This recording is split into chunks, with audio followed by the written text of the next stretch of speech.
Morning arrived the way a blade arrives, quietly, then all at once. By the time the sun crested the skyline, thousands of people were already moving through the streets. None of them noticed the glass tower on Riverside Plaza. A doorman who never smiled stood inside the lobby, watching the street the way a man watches a fire he has been paid to contain. On the 39th floor, Yoon Kwang-hyun had been behind his desk for 2 hours. A thin folder sat in front of him. He had read it 3 times. 2 men stood across from him. The taller one, Beck, kept his eyes fixed above Yoon's shoulder, jaw tight. The younger one kept glancing at the window. Not at the view. At the drop.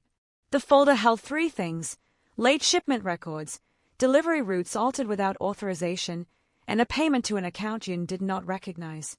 The amount was not large. That was the worst part. Someone was not trying to get rich. They were sending a signal.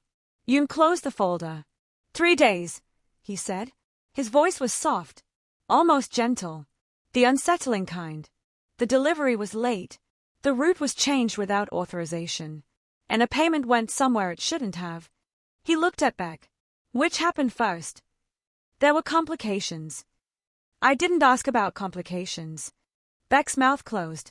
Yoon stood and walked to the window. Below him the city moved with its indifferent machinery, buses, cyclists, a woman in a red coat waiting for a cab that wasn't coming.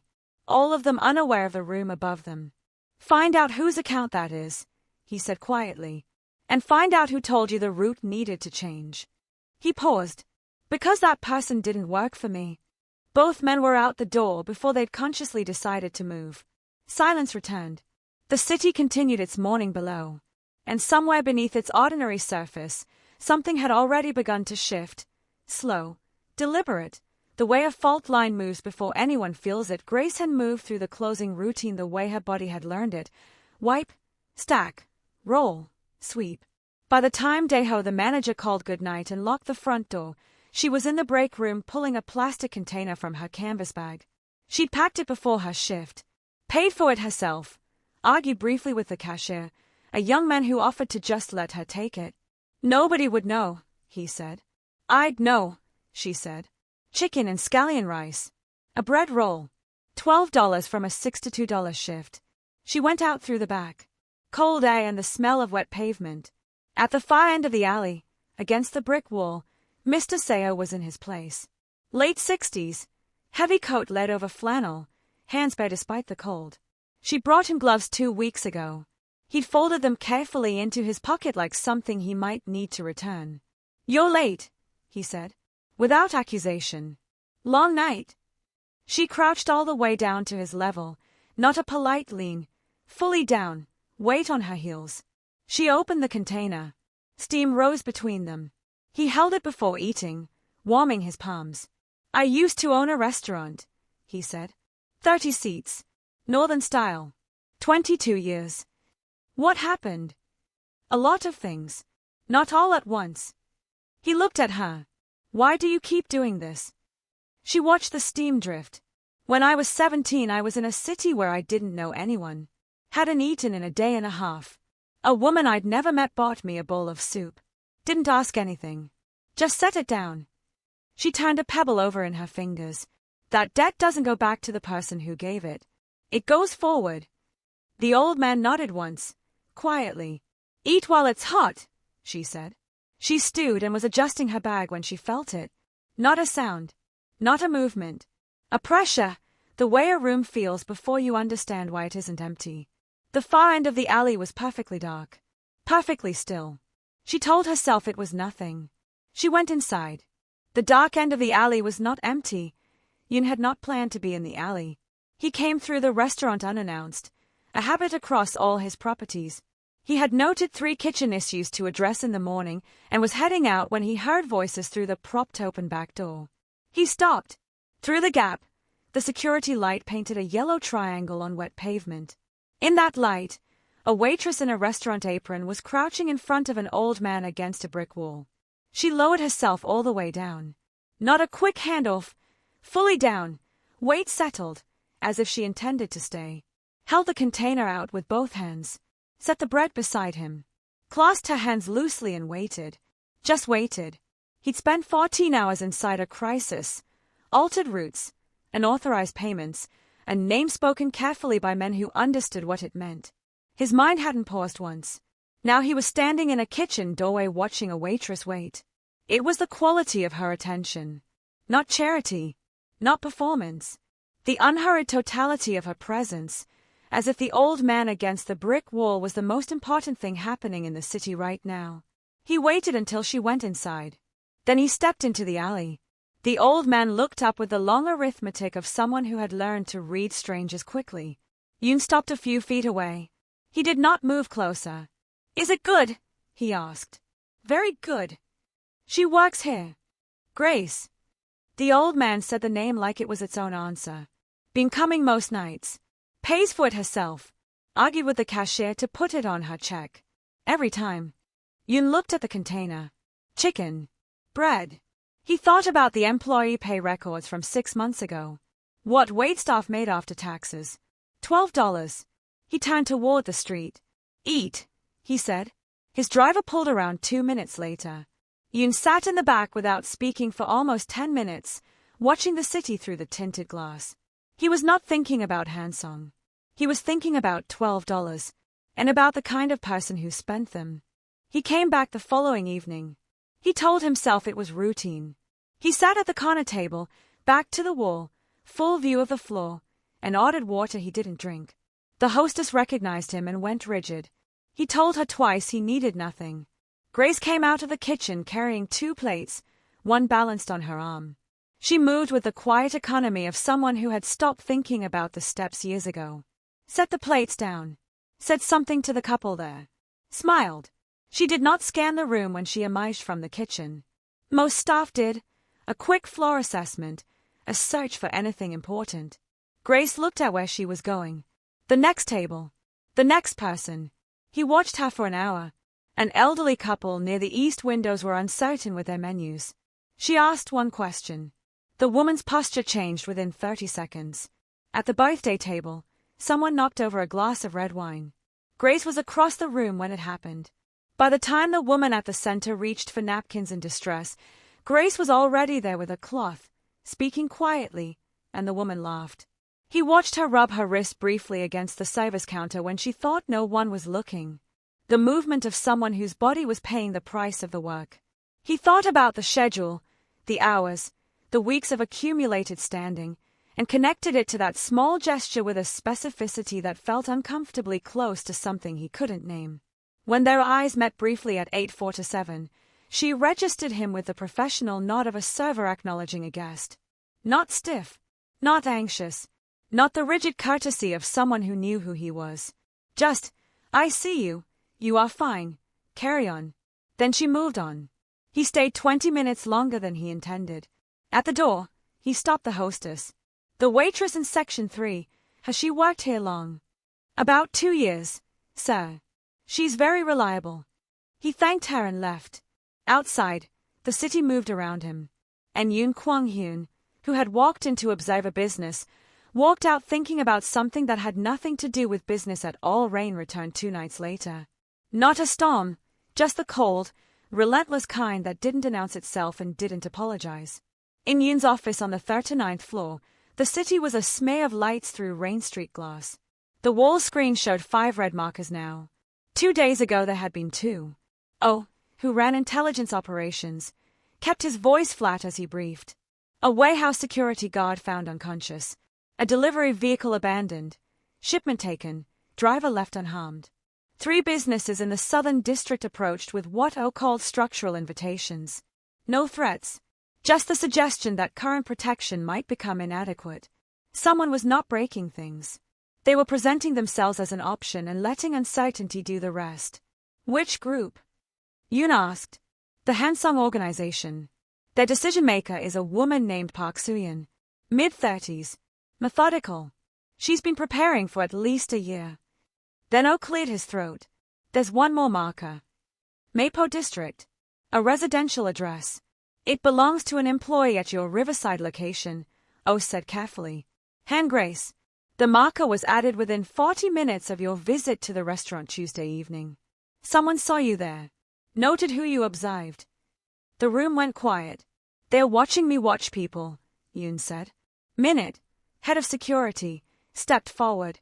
We can place 2 people on her within the hour. No. Quiet. Absolute. If she notices strangers watching her, she gets frightened. If she asks questions, Hansong gets confirmation she matters to me. He paused. She doesn't. She's an employee who did something admirable. That's all. Nobody said what they were thinking. Get me a meeting with Park Soo-yeon. Sejong Building, private dining. He turned from the screen. And fix the rear door lock at the Riverside restaurant. It's been broken 2 weeks. Minute frowned. The door lock. Yoon picked up a document. The meeting dispersed. In the hallway, Minute caught Oh's arm. What is happening to him? Oh was quiet for a moment. I think someone reminded him of something he'd forgotten, he said. Why he started all of this in the first place. Grace had almost stayed inside that night.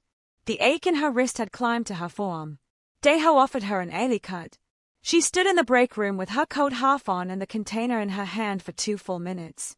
But Mr. Seo would be watching the door. She brought the container. He was there, in the mist, as always. She crouched. She opened the beef stew. The ritual settled around them. Then she heard the footsteps. 2 men. Well-dressed in the careless way of people who wore expensive things without thinking about them. Hands visible, not reaching for anything, which was its own kind of confidence. The taller one glanced at Mr. Seo the way you glance at furniture. Restaurant's closed, Grace said. We're not here to eat. The shorter man scanned the alley. The door. The shadows. The exits. Something shifted in Grace's chest. This place belongs to Yoon Kwang-hyun, the tall one said. I work here. That's all. He took 1 step forward. She did not step back. Then passed something along. Tell your boss the city is changing. The arrangements he's accustomed to are going to require renegotiation. People who've been making decisions for a long time sometimes find the world has made different arrangements without them. His voice was almost friendly. That was the part that made the cold in Grace's chest sharpen. I need you to leave, she said. The tall man smiled slightly. We'll. A 3rd set of footsteps entered the alley. Quiet. Measured. Not from the street. Not from the back door. From a 3rd point neither man had been watching. Yoon stepped out of the shadow near the wall. Dark suit. Hands loose. Expression holding precisely nothing. The shorter man's hand moved. Stopped. The tall man's smile faded with the specific speed of something that had never been a smile at all. Your message, Yoon said quietly, has been received. A long beat. Then you know what comes next. Yoon's eyes moved to Grace for 1 fraction of a second. Then back. Yes, he said. I do. They left. The security light hummed. Mr. Seo hadn't moved. Grace was still holding the container. Her hands were completely steady. She didn't know what that said about her. The alley felt wrong after they left. Not dangerous. They were gone, and Grace believed it. But the space had been changed. Everything the same. Everything slightly off, like furniture moved 2 inches in every direction while the lights were out. She looked at Yoon. Suit unmoved. The careful stillness of a man who'd just been threatened and looked exactly as he had walking into a restaurant on an ordinary evening. Who are they? They won't come back tonight. That isn't what I asked. The silence stretched. She'd never spoken to him this way. In the restaurant it was always the careful geography of employer and employee. That geography had just been dissolved. You should go inside, he said. I want to know if coming to this alley puts me at risk. It didn't before. Before tonight? Yes. Behind her, Mr. Seo quietly reached for the bread. The wisdom of a man who had learned other people's conflicts were rivers you stepped around carefully. Those people are in conflict with you, Grace said. There is a dispute. It will resolve. In what direction? He looked at her. I don't know yet. The honesty surprised her. She'd expected the managed answer, the one designed to move her gently back into the clean, simple version of her life. I need this job, she said. Plainly. I'm not looking to understand your business. But if this spills into this alley again, I need to know. I need to be able to make a decision. What kind of decision? Whether to be here. Not a threat. Not a plea. Just the truth of her position, offered clearly. Nothing tonight was meant to reach you, he said. But it did. Yes. So can you make sure it doesn't again? A pause. I'm working on it. Not the answer she'd have chosen. But it was the truth, and she could build on truth. She picked up her bag. Eat, she said to Mr. Seo. He nodded. At the door she paused, something unformed on her tongue about powerful men and the choices they make when no one is watching. She didn't say it. She went inside. She asks honest questions, the old man said. Yes, Yoon said. Not many people do that. Not to men like you. Yoon looked at the closed door for a long moment. No, he said quietly. They don't. He did not sleep. The crisis should have occupied him. 5 red markers, a year of preparation he hadn't seen, a methodical rival who had spent months building quietly toward this moment. These were problems he knew how to manage. Instead, at 4 a.m, he sat at his desk and thought about a question asked plainly in a dark alley. Can you make sure it doesn't again? He tried to remember the last time someone had spoken to him without flattery or fear, without managing his impression of them. He couldn't. At 7:30 his assistant arrived with reports. Oh had confirmed overnight. Park Soo-yeon had approached 3 more businesses. No threats, just options. She was letting uncertainty do the work for her, and it was working. If Yoon responded with force, he confirmed instability. If he responded with nothing, same result. The only path was to remove the uncertainty entirely. Get me the meeting, he told Oh. Sejong Building. I'll go myself. Oh looked up. Personally. Yes. He issued the standard security adjustments, warehouse protocols, rerouted deliveries, nothing that looked like a reaction. Then, before dismissing them, the Riverside restaurant. Re-entrance lock. Has it been fixed? Scheduled for today, Minute confirmed. Make sure it happens. And I want a quiet security rotation on the surrounding block. Night hours only. Nobody visible. Nobody interacts with residents. Minute and O exchanged one brief glance. Is there a specific threat we should know about? Minute asked carefully. It's a precaution. Hansong put a residential marker in Mapo. I want the area covered. It was true. It was also not the whole truth.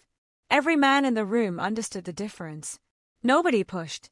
After they left, Yoon sat alone with the city below him. He thought about what it meant to build a system, a network, a life, and to look up one day and find the structure had become more important than the thing it was supposed to protect. He had spent 20 years deciding what to win.